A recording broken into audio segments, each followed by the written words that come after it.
Welcome back to the channel. You are now watching Cryptic Lilac's NFT podcast, a 100 NFT special, today with a special guest from Pakistan, a visual artist known as Hamza Khan, also known as Han City. It is good to have him here today. Stay tuned. Hello. I'm just going to record How are you? Hello, Hamza in the house, Mr. Baby Whale. Now, Hi. So you sent me a bunch of tips and pointers about your life, and it looks very interesting. There are some points that I want to highlight as well. That really came as a surprise to me. What did?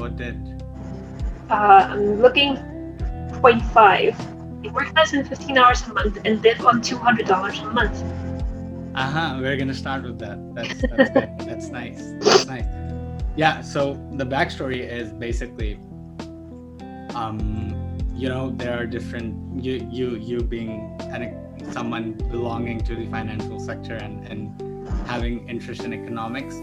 So you understand that there's certain standard of living, basic cost of living in different cities in the world, and what's interesting about living in a country like Pakistan is basically you get to live really cheaply. And of course that does not really matter, because if you're earning in the local currency, you earn in the same currency, so that doesn't matter.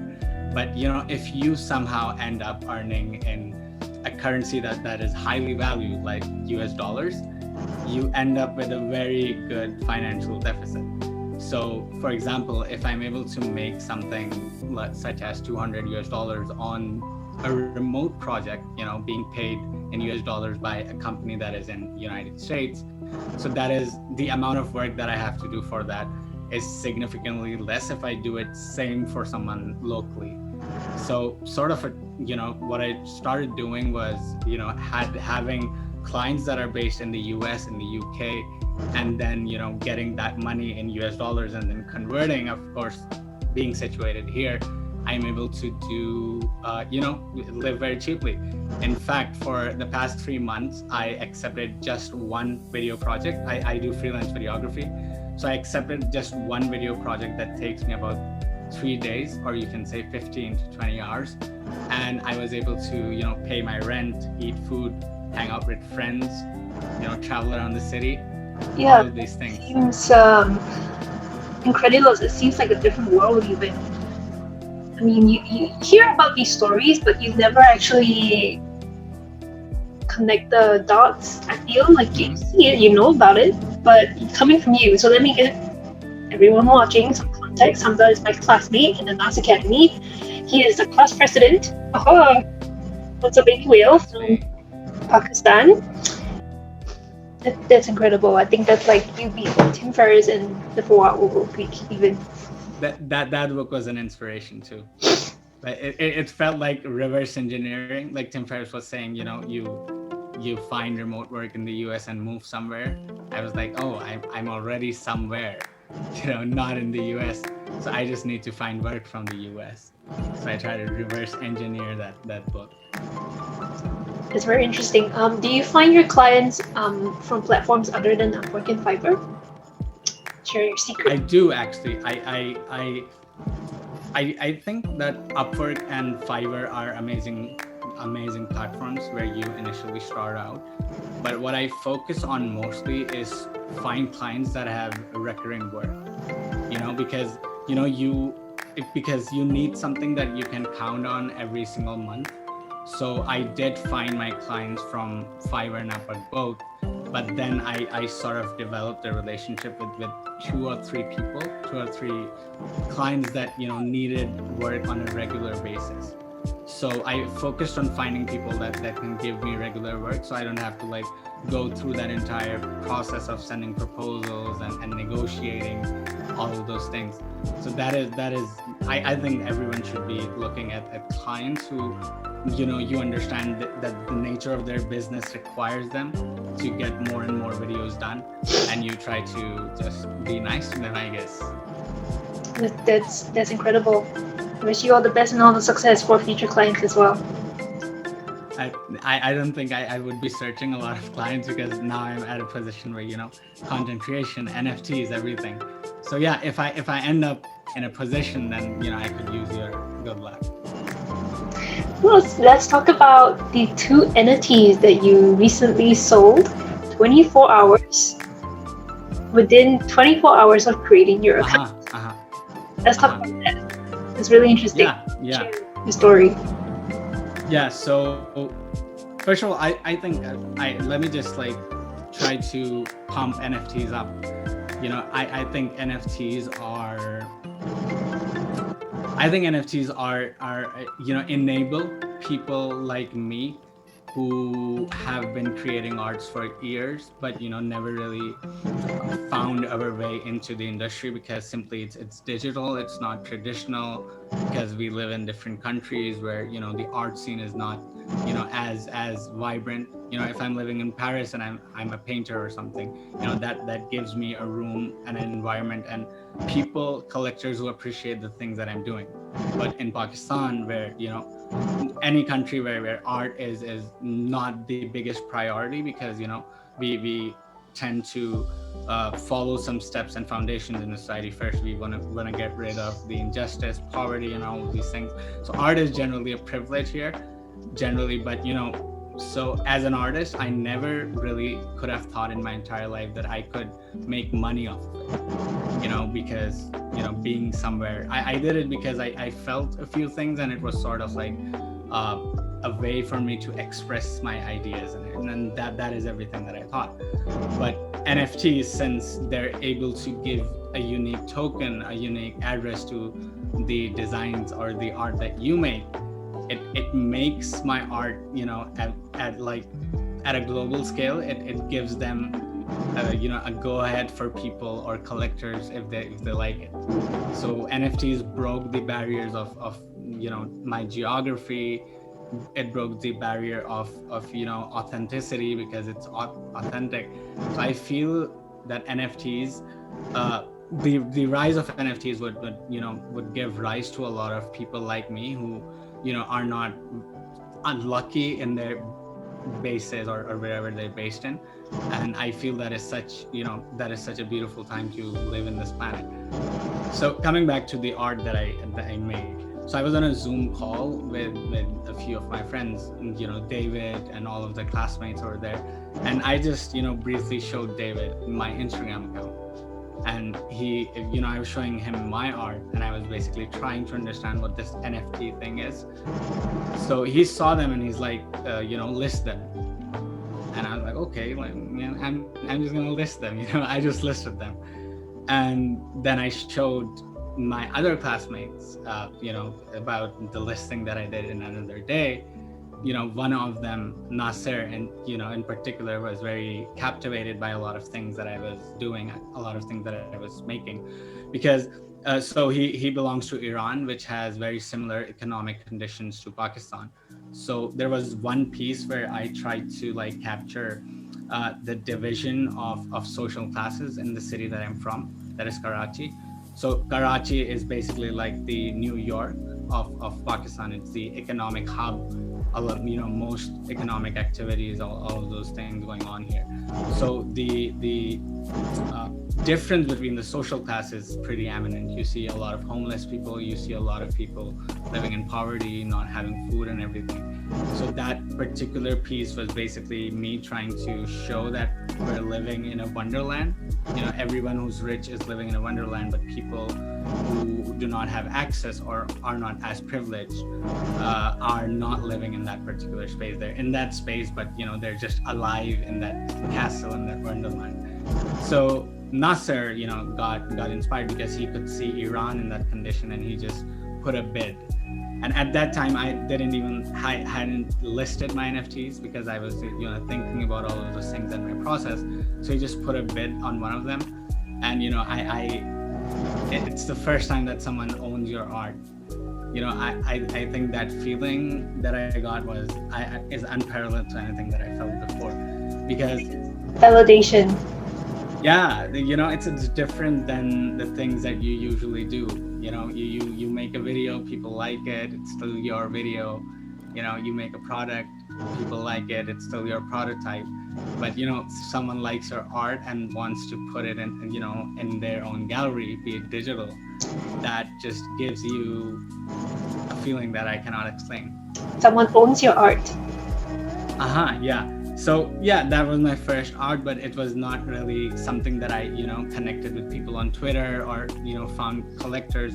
So I was really grateful to Nasser for bidding on it, and I just immediately transferred that NFT to him. And then I went on Twitter, so so I could understand people and tell them about my art.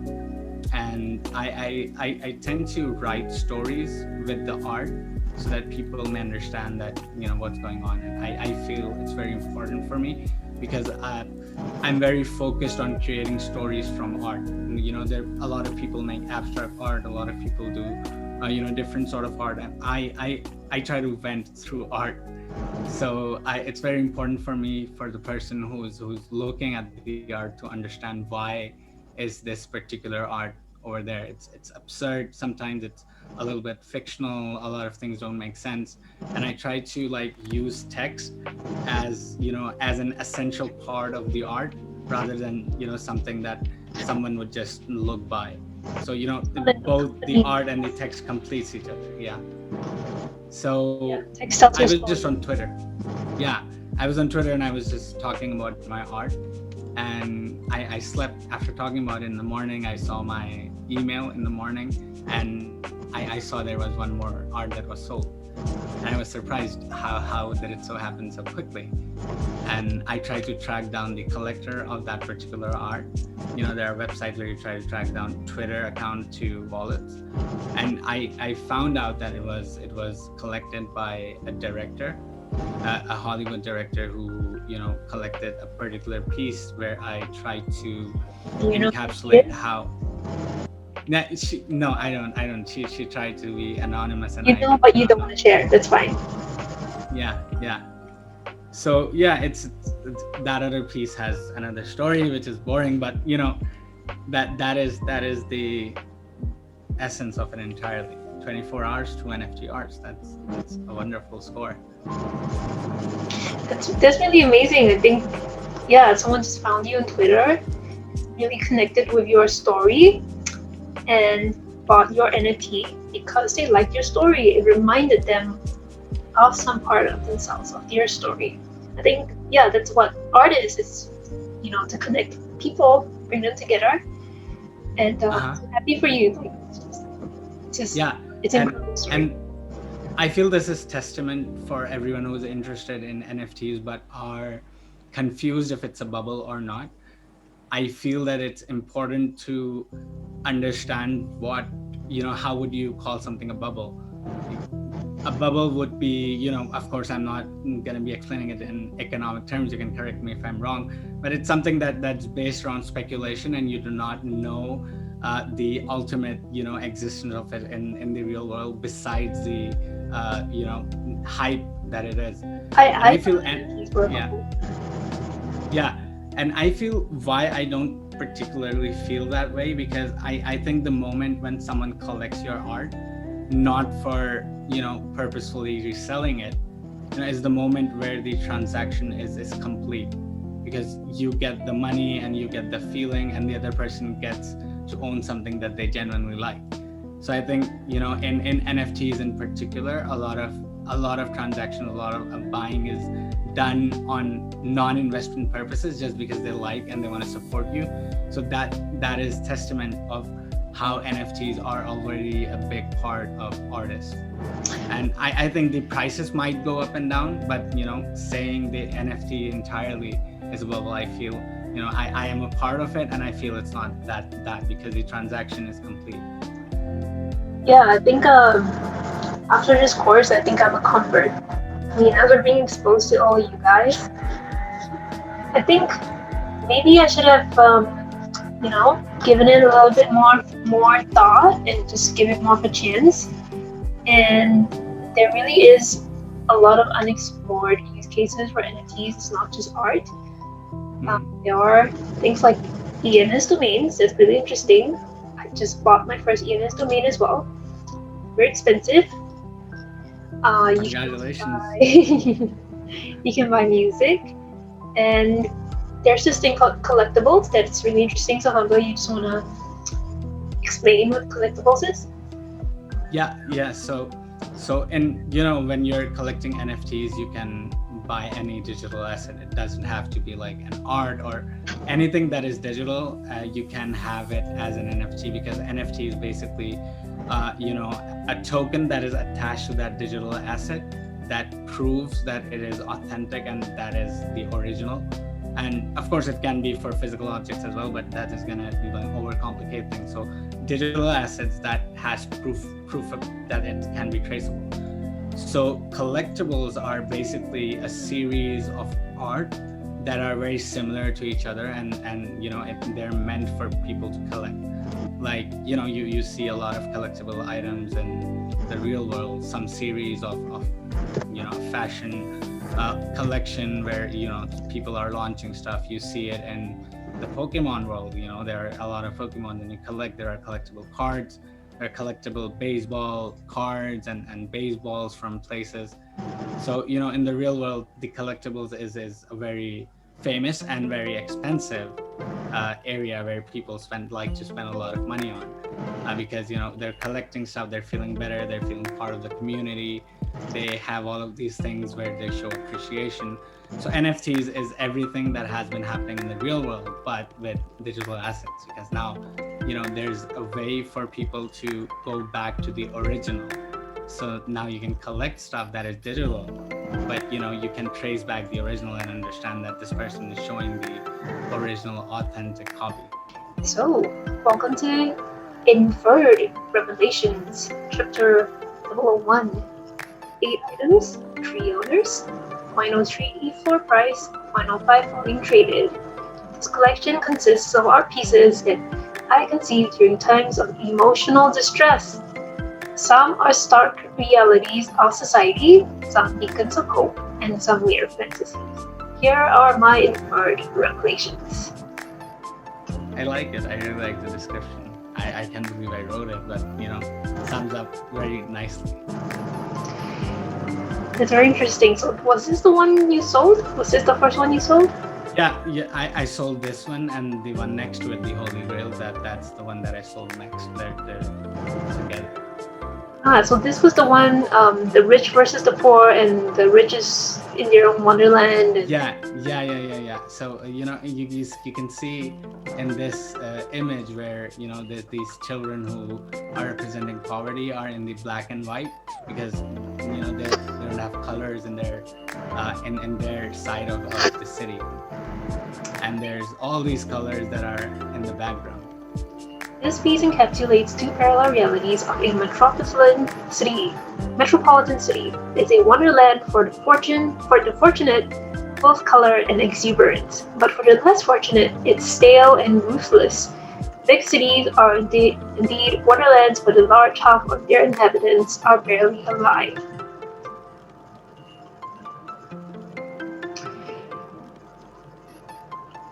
Let's keep it.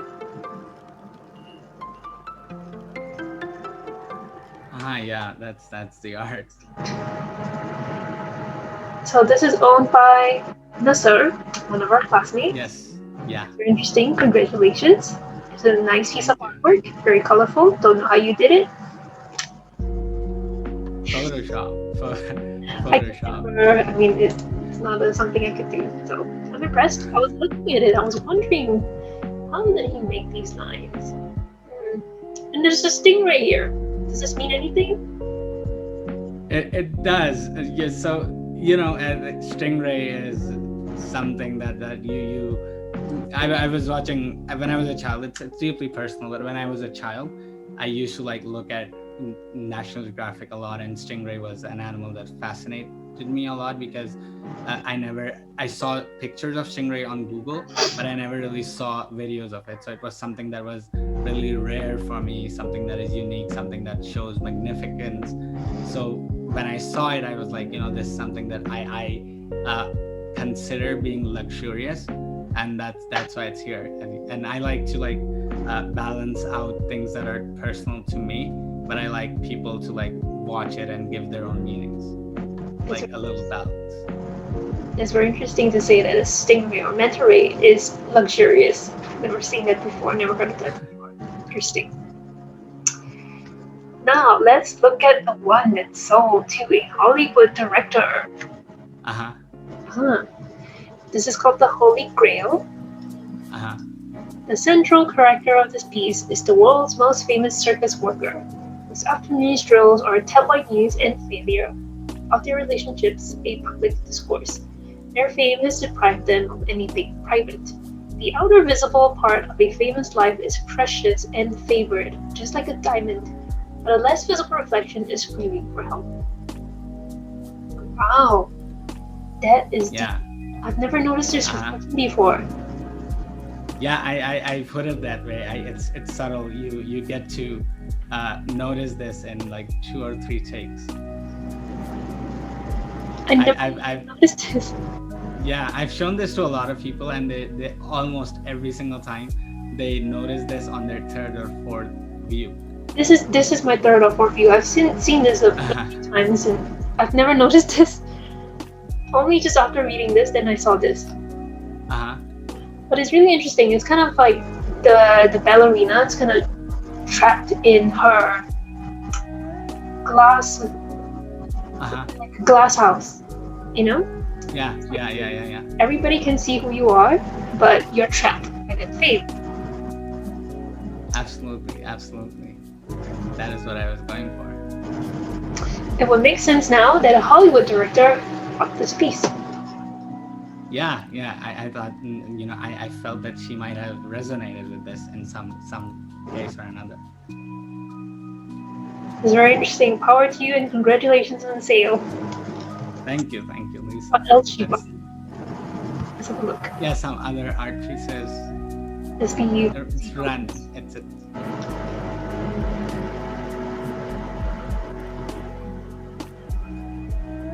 This looks like a Van Gogh piece. Yeah, this is the collectors, the version collected. It's their OpenSea, so. Wow, she's collected a lot of art.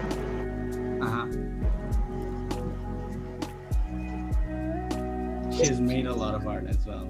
Really interesting collector. This person is a collector. Yeah.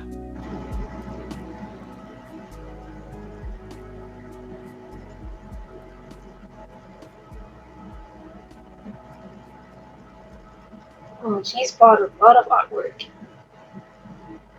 Yeah, a lot of it is abstract, which is something that I align myself with too. Abstract art is something. What I really like about NFTs is you can kind of just get a sense of their personality and their story just based on the artwork that they collect. So it's like a peek into their brains. Or a peek into their office.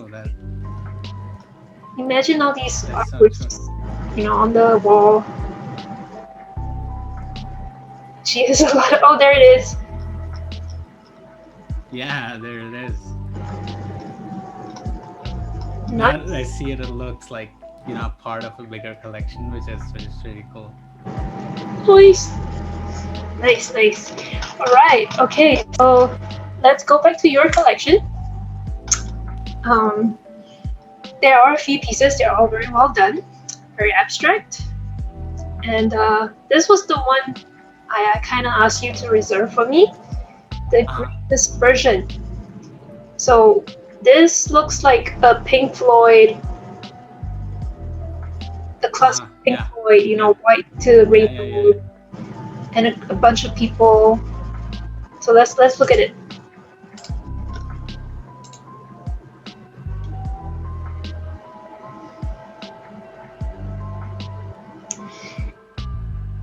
So this looks like 1940s New York to me. It is 1940s. You did a good guess. It's definitely 1940s New York. Yeah, just based on the clothes you're wearing and the black and white, and they're all kind of white people, so it looks very 1940s New York.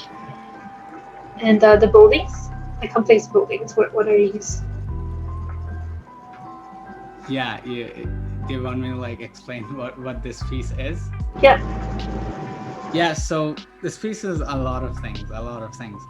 I was going through a lot of emotions when I made this, good emotions. So I think when I previously mentioned that as an artist, in an NFT world, what matters is what you make, and nothing else matters.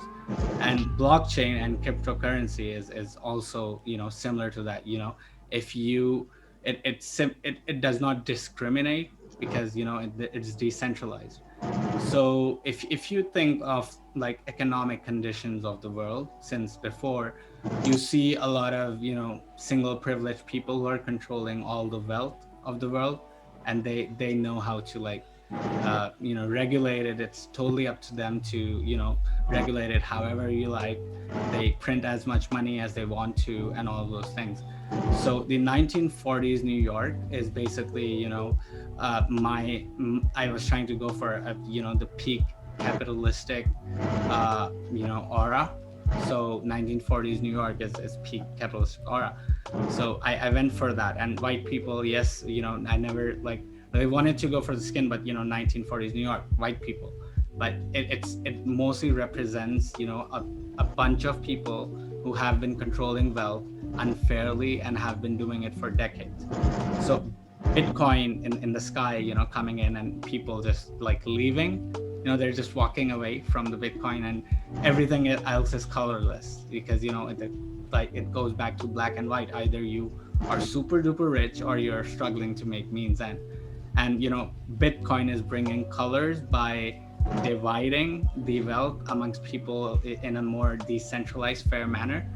And Pink Floyd, I went for the Pink Floyd White because Pink Floyd was part of a generation. It wasn't a time when a lot of people rejected the main traditional values. They embraced more loving culture. That entire era of the 70s 80s, where people were more towards no wars and peace and all of those things.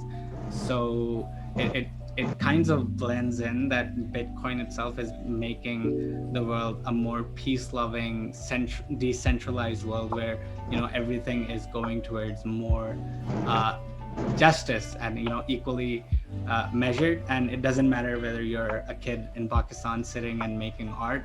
It can be bought from any place in the world by anyone who resonates with it. That's really interesting. That's so cool. Yeah. Let's read this description here. The name of this piece is a wordplay on the Great Depression. We're in a monetary revolution today, where money is being dispersed among common people thanks to DeFi. The Bitcoin symbolizes the change, while the crowd is representing the 1% whose days of systematic oppression are slowly coming towards a halt. That's beautiful. Yeah, that is what I felt.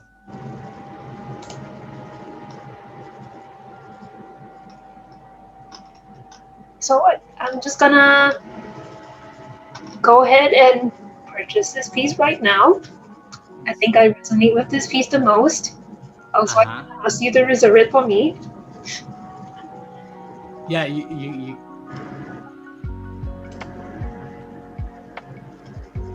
So I think I just need to withdraw some heat. So let me just do it quickly.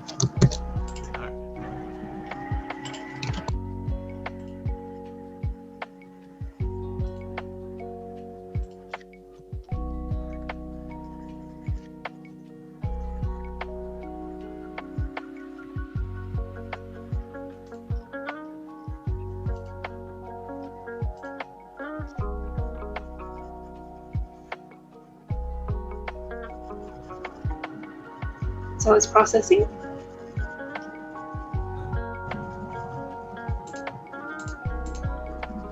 It's 0.05 or about $99. I would be happy to support you. And let's wait for the. That would be really cool. I actually like what I like the most about this purchase is I think you resonate with this a lot. You being someone who got into this, and you got all, since you are interested in your basically, your YouTube channel is one of the few places which is like normalizing DeFi for a lot of us, that is beyond cryptocurrencies, just cryptocurrencies. Because I think the entire YouTube space or the creator space is generally oversaturated with people doing commentary on prices and everything. And I feel that we need a voice, especially a women's voice, in the place where you go over DeFi and crypto as a way of life, as a lifestyle, instead of just the prices, which is of course important. All of us are invested, all of us have some coins that we trust, but all of us also need to understand that this is like the second revolution of the internet, actually the third, Web 3.0 and everything. So I feel the things that you're doing, you're basically at the forefront of this dispersion that I was thinking about. So I feel it's this piece is really resonates with everything that you do and represent. Thank you very much. Now I'm just waiting for the Eve to come back in.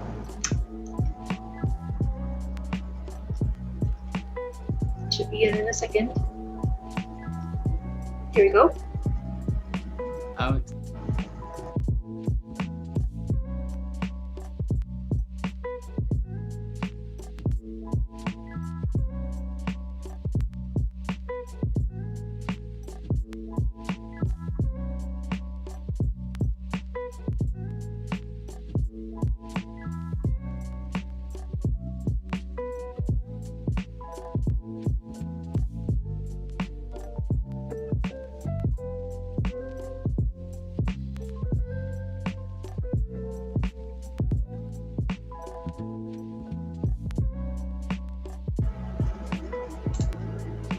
there must be a confirmation on your MetaMask on that page.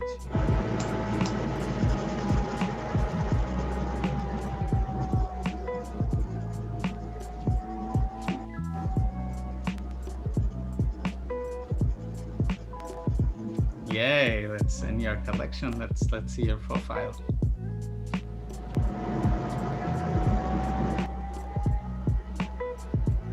Oh, there it is. Yay! It's there.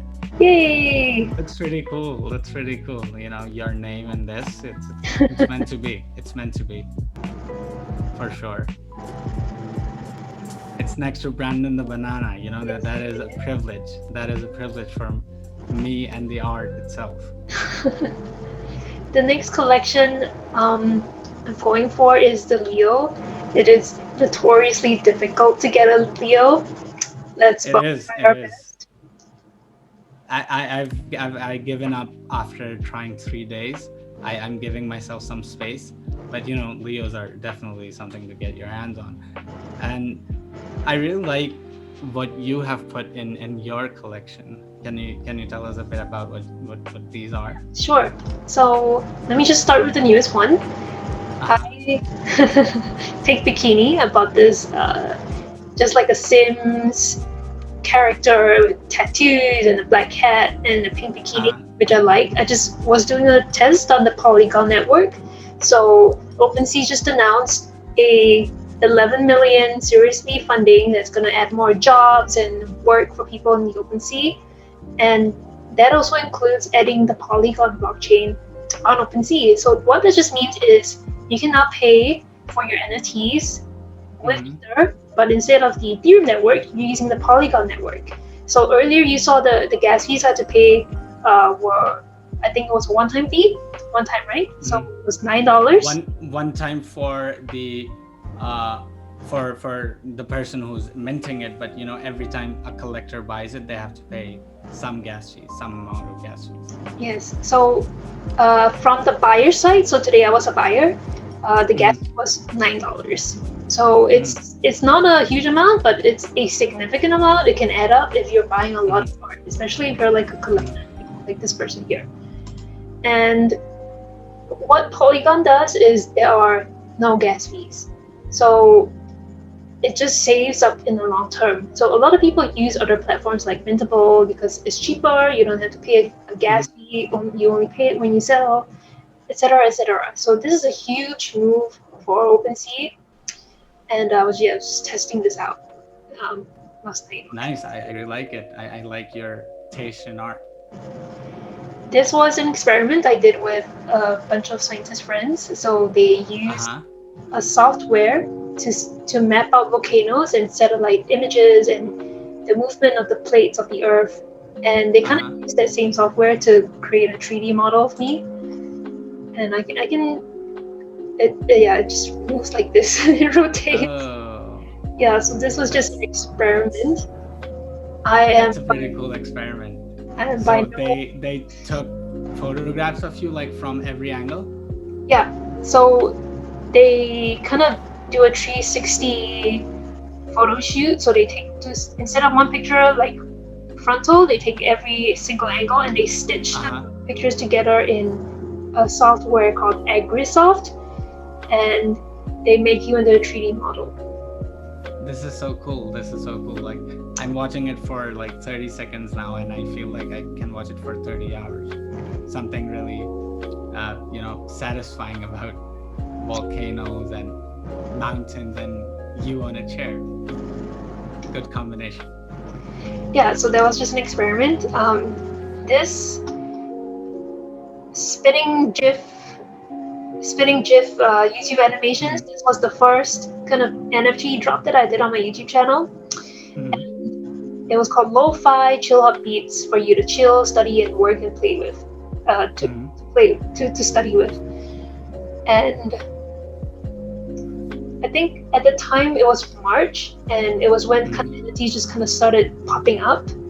And I worked with an artist to make these spinning GIF coins.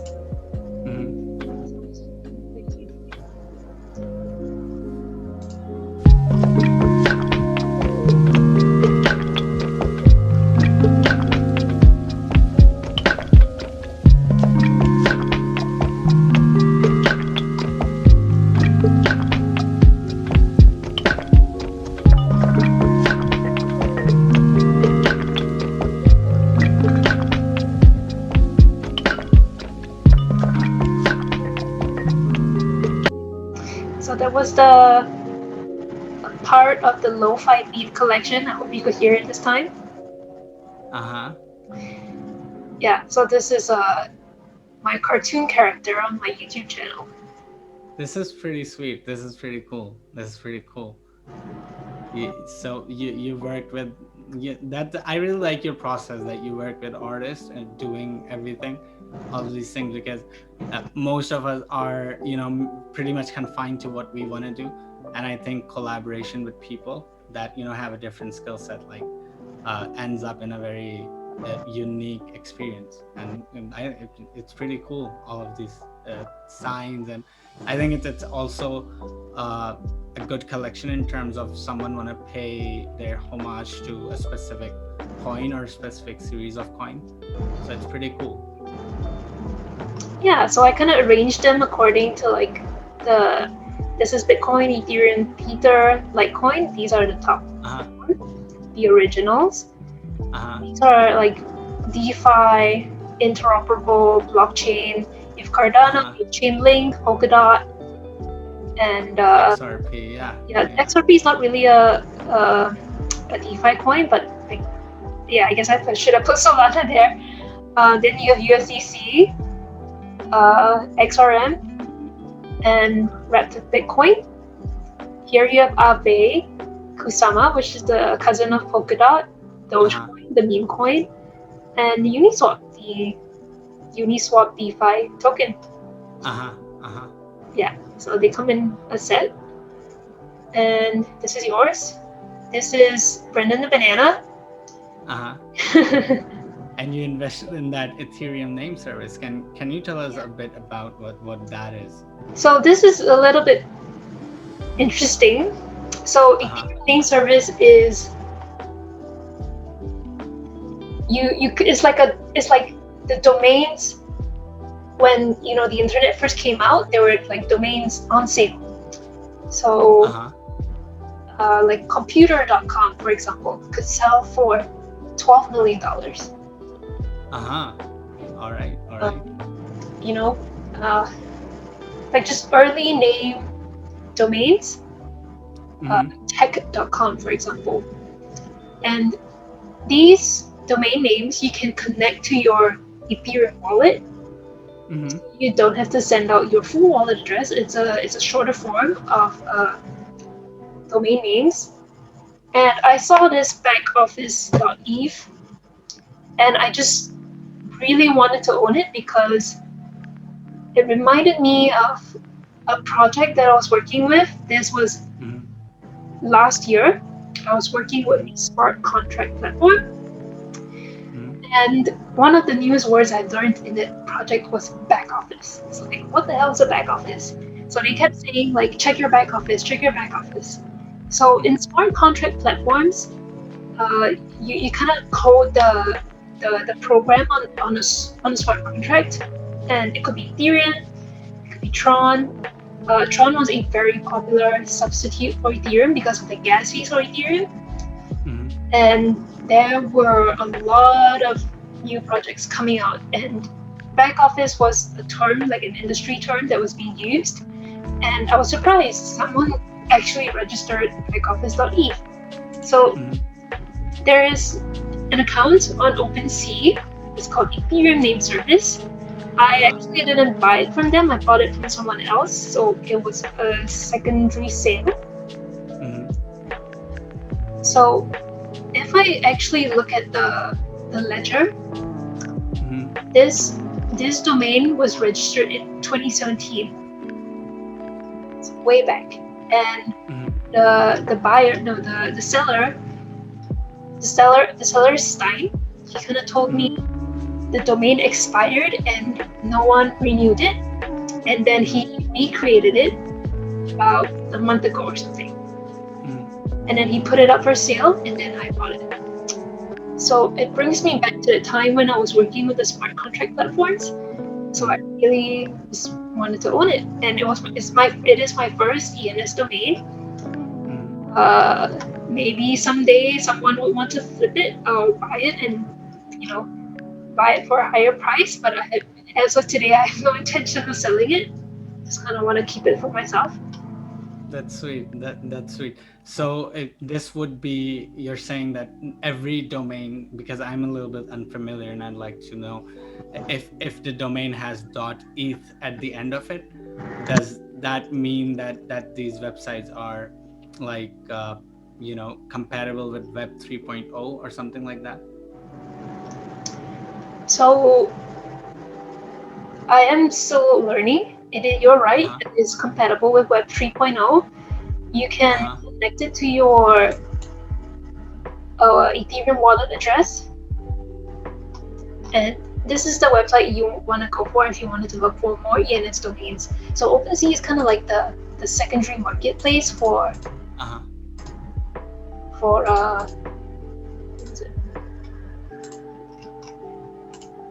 ENS domains.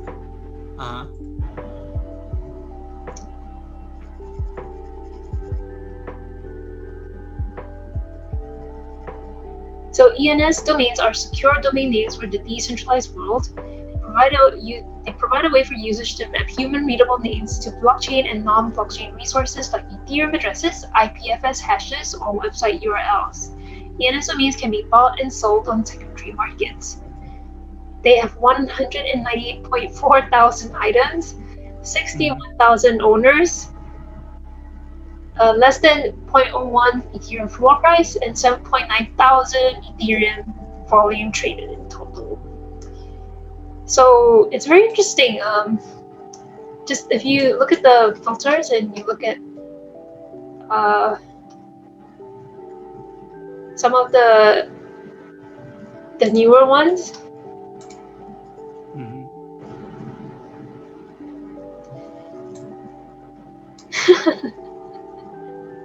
like look, Emirates World.eth.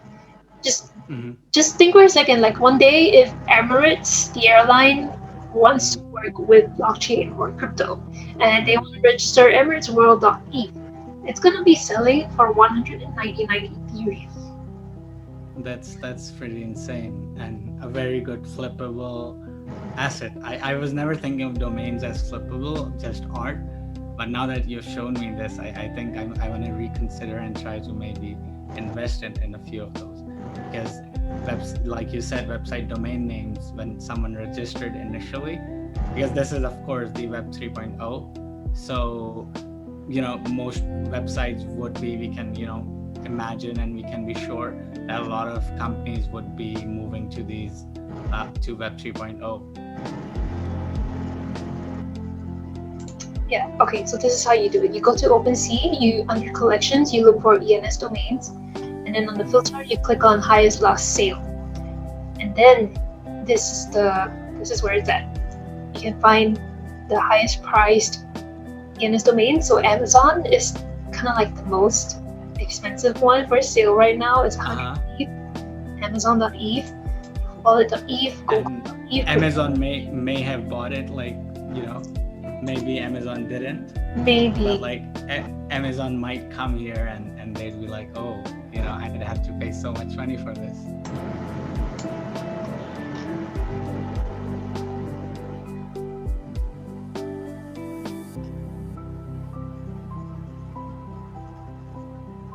Yeah, someone bought this 100 ETH. And they 2 years ago, 100 ETH didn't matter much. I think they're sitting on a jackpot right now. Yeah. Speaking of jackpot, you want to mention about your friend who bought a house? Oh yeah.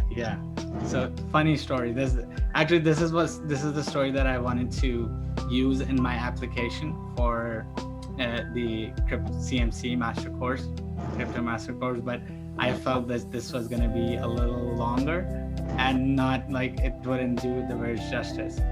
So story goes like this. Back a few years ago, mid 2017 to 2018, I had this friend from school, and he was like, I want to borrow some money from you.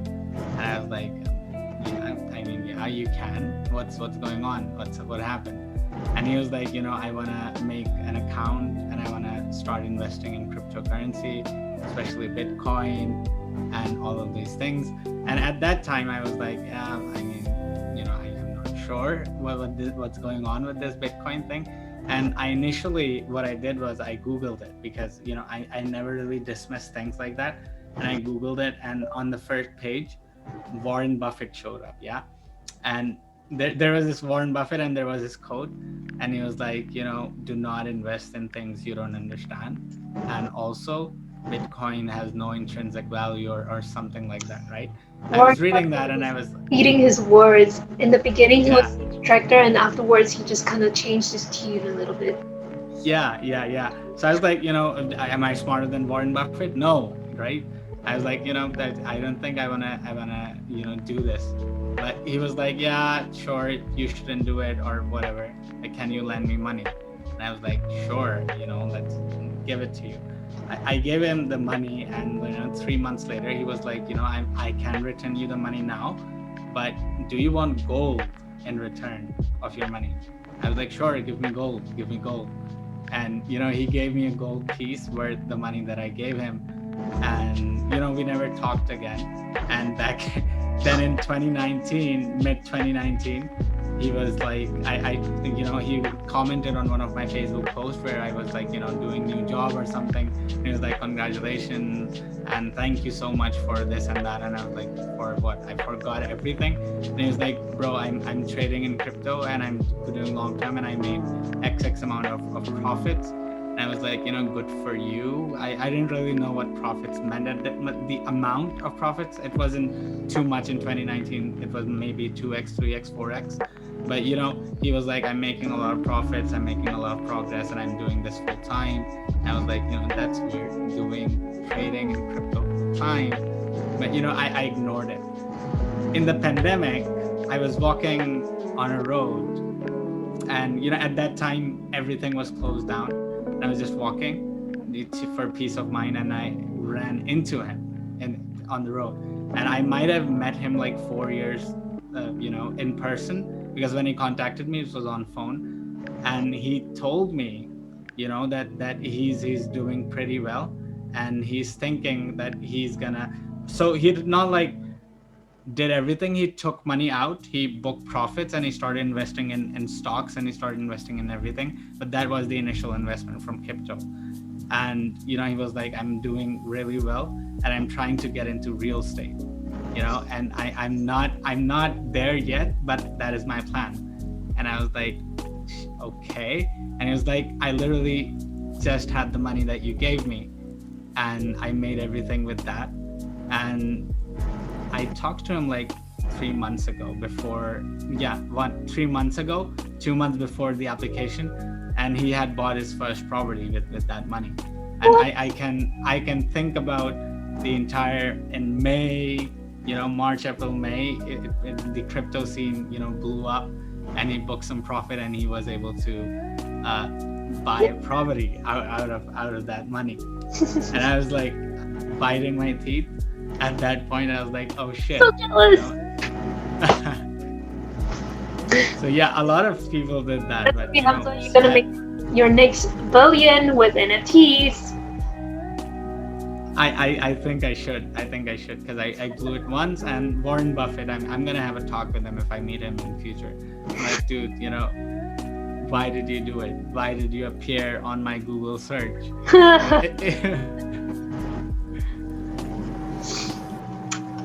Well, the future is NFTs, I believe, and you are in the right space at the right time. It is a very fertile space, I would say. So you are here, just take full advantage of it. And yeah, I love it. I love this space. I love it.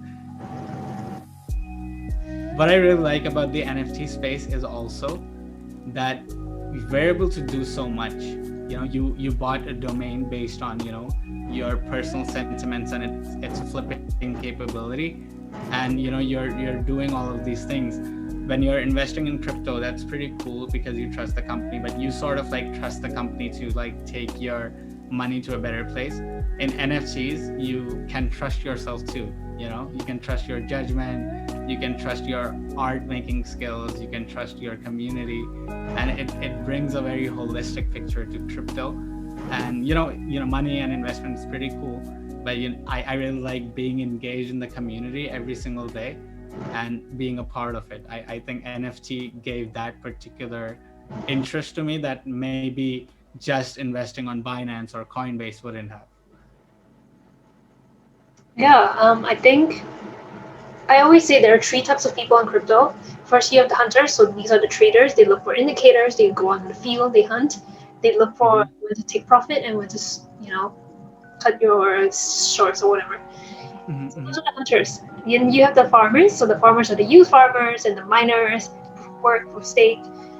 And they get into DeFi pools, liquidity pools. The third type of people in crypto are the mermaids. So mermaids also your fishermen. So these are like, think of them like mermaids singing at you, buy my art. Look at my art, it's so beautiful, look at my art. But you kind of need to develop a relationship with them as well. So I think we are in that OpenSea space, the fishermen and the mermaids, literally the open sea. That's such a beautiful analogy. I love it. I wanted to be a mermaid. Now I am. That's pretty cool. So my last question is, Hamza, where else do you think? Who else should I buy from? Where should I go from here? I plan to talk to 100 artists. You are number 3. I still have a long way to go. So I'm looking at X's work. I'm looking at X is a brilliant artist. I really like X's methodology. Honor is wonderful. He's in that space, and I love Honor because he's into multiple places at the same time. So he's very versatile, and he might be able to bring a very holistic perspective of the NFT world because he's everywhere. Cool. And other than OpenSea, there are other platforms as well. So you're kind of on Wearable, was it? So OpenSea is hands down one of the most popular and most used NFT platforms because it I think, this is my opinion, but I think it gives you a very good interface. Like you can have a gallery that you can just go in, and for collectibles you can just, you know, read what prices are going on, and the entire interface is just pretty cool. So OpenSea is literally the biggest NFT platform, but there are, you know, a lot of other platforms. One is Hikaknak, that is, you know, HEC, which is, you know, Yeah. it's Here in based on clean NFTs. It's based on the fact that it uses less energy. Its main trading currency is Tezos, not ETH. So a lot of artists who are environmental friendly or environment conscious are exclusively on that platform, Hikaknak. And also, Hikaknak is famous for people to drop their art in different quantities, not just one. So an artist might just put 10 copies of their one art, and since Tezos is US dollars, they put it like a relatively low price. So, you know, there can be 100 collectors of the same art, 10 collectors of the same art. Foundation is another very popular platform. Recently, Edward Snowden, the whistleblower from US, he had a very cool auction there, and Neon Cat, the original meme, they made millions off of Foundation. So Foundation is definitely you know, one of the big leaguers, because they usually have a higher price tag, they usually have bigger artists. And Foundation, the best part about Foundation is that they you know, make the collectors come in the front. You know, like here you would see that, you know, you see art and you'd see a collector, but on Foundation, the amount of ETH that you spend, you're gonna be going up in the ranks. So it's Foundation like really glorify the collectors.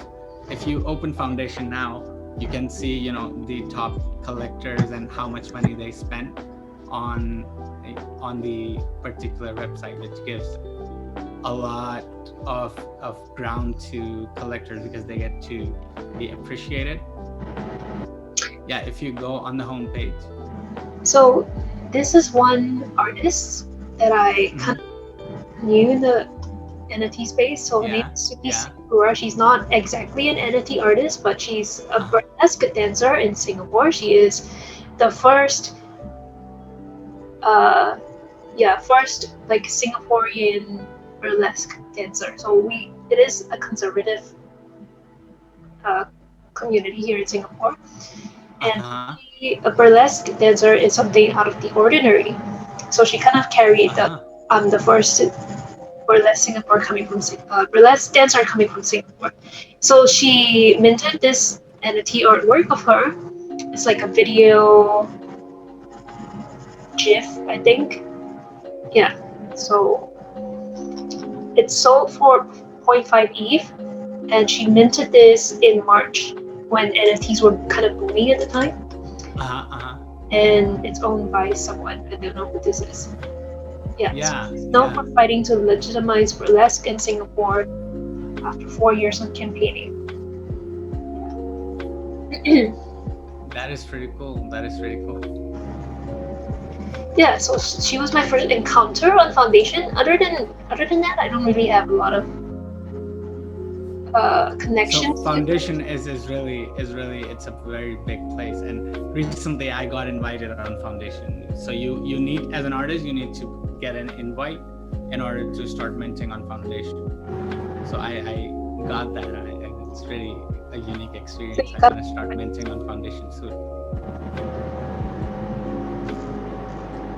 You got the invite from someone? Yeah. Actually, David gave me the invite. Can I ask for an invite?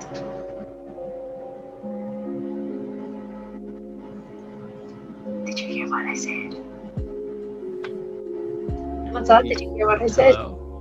I said, No, I didn't. Can I ask for an invite? From Foundation? Yeah.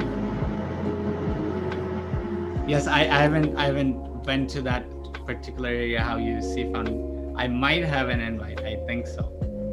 So what do you mean by they rank collectors and they glorify collectors? Can you Yeah, explain a little bit more?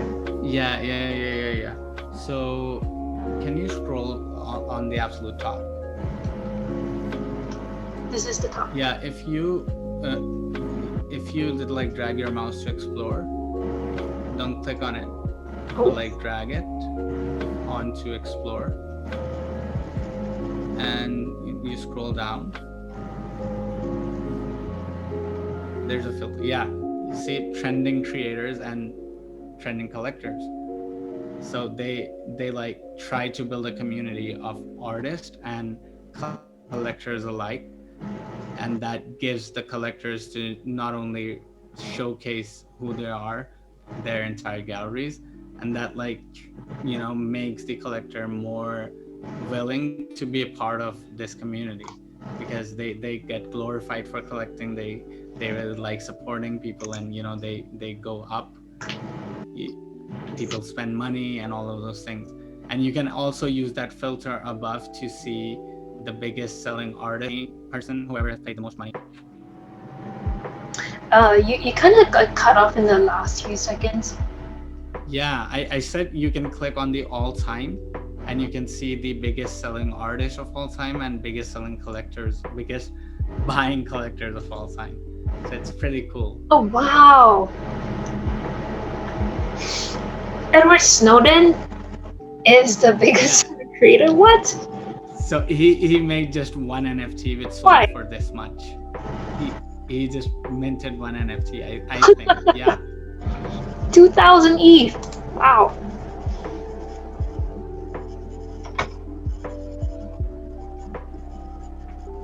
$4 million. Is this 4 million? Yeah, his organization. Stable. This is like I'm pretty sure he's the front face of decentralization and taking the power away from centralized. So I think there was this DAO who bought it, by the way. There's this DAO that was created who bought it. What do you mean it was? So people pitched in money to buy it, not just one person. Please. So, yeah. Wow, this is interesting. Like a community of people came together and bought it together. Yes, that's exactly what happened. They really created a DAO and they bought this. DAOs are very interesting, by the way. We'll be really jumping into DAOs beyond crypto as well, because I think they represent how organizations and how companies, how firms should be running, and they present a very people-first approach to organizations. So I think we benefit, even me, to know a lot more about DAOs than I do right now. There's 1,926 followers. So I just did a calculation, and it just seems like everyone kind of just chipped in about $2,000.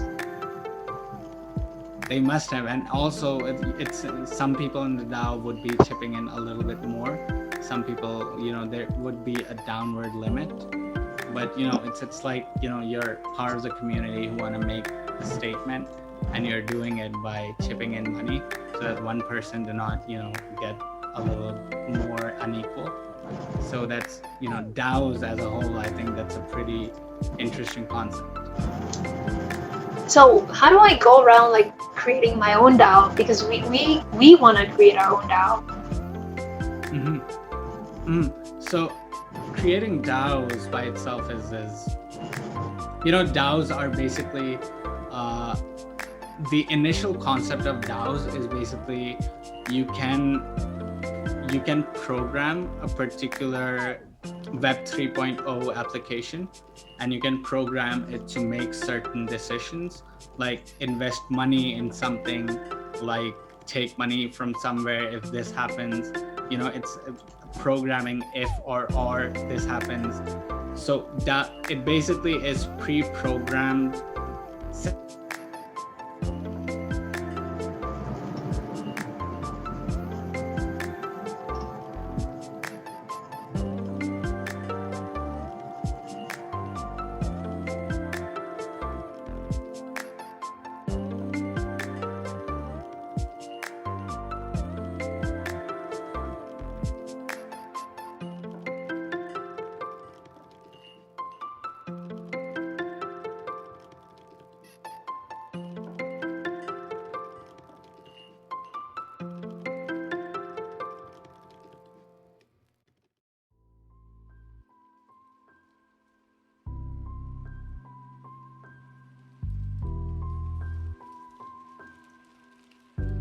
DAOs.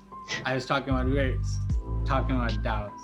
Yes. DAOs are basically, a certain way where we organize and recreate organizations that is decentralized, and the power is not lying towards one single individual or towards one single area, not concentrated. And DAOs achieve that by firstly basing everything on principles that everyone agrees on when they create the DAO, and then those principles being the same until or unless it's decided beforehand that if you want to change these principles, these are the conditions, usually voting and everything. So through DAOs you can achieve a non-biased and mostly people's way of decision making, rather than 2 people, 3 people making all the rules and everything. So that is the core concept of DAO. Of course, on the technical side, the smart contracts plays in, because if you put it in the smart contract, it's there. So any human revocation or you stopping it wouldn't stop the DAO from taking action. So that is essentially that. For us to create our DAO, the first thing is that we need to decide the principles. What are our goals? How would we be achieving it? What is the role of every single person? How does as investing count in? A lot of people might give investors a little bit more power. Depends. It totally depends. But the point is, it's decentralized, and once it's decided, it works on its own.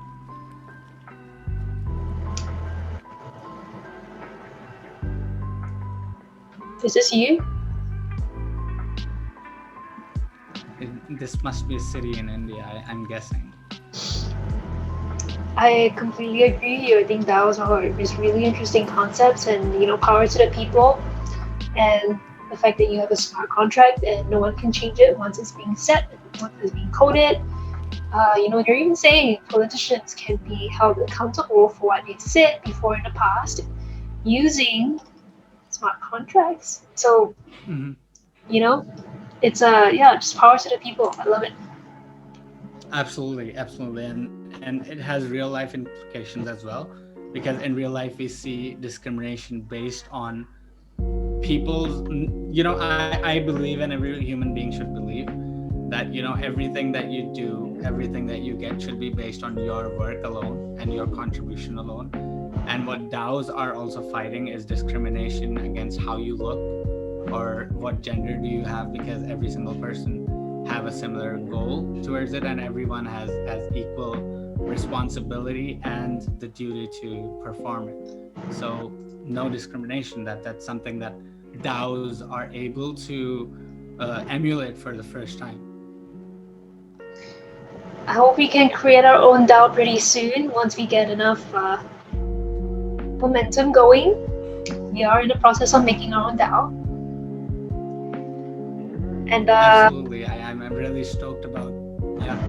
I think there's so much more to explore in the NFT space. Today, you learned something new about ENS domain. Today, I learned something new on Foundation. So I always love to talk to people. That's how you learn. Just the best way to learn, actually, is just to talk to people. Absolutely. And I hope you got something away from today. Definitely learned a lot as well.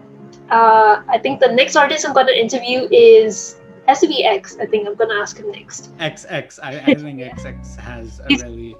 Yeah. I think he's the oldest in the NFT space as well. He's been there before David, I think so. So, and he also is on every platform there is, so he'd be able to give a very good rundown on how different platforms are working and the future of NFTs as well. And I think just that he has been in all the platforms already is just really interesting. He knows a little bit about what Tezos is, and what was the other one? The Maina on Decentraland? Yeah, I'm just learning all these things from him as well. Yeah, he has been on Virtual Lands as well. Yeah. Hikeknak Foundation, Super Rare is one of the most. Super Rare has a lot more expensive auctions and it's super difficult to get in super rare. That's what You can't even get invite from the creators. They directly invite you, the people who own super rare. So it's also a very interesting concept. That's really interesting. I think let's call it a night for tonight. We have been talking for an hour and a half. Thanks for joining. Absolutely. I love talking to you, Lisa, and I learned a lot. And sometimes, a lot of things that I was thinking in my head but never really expressed and talked about, I get to learn more about myself through this conversation. So thank you.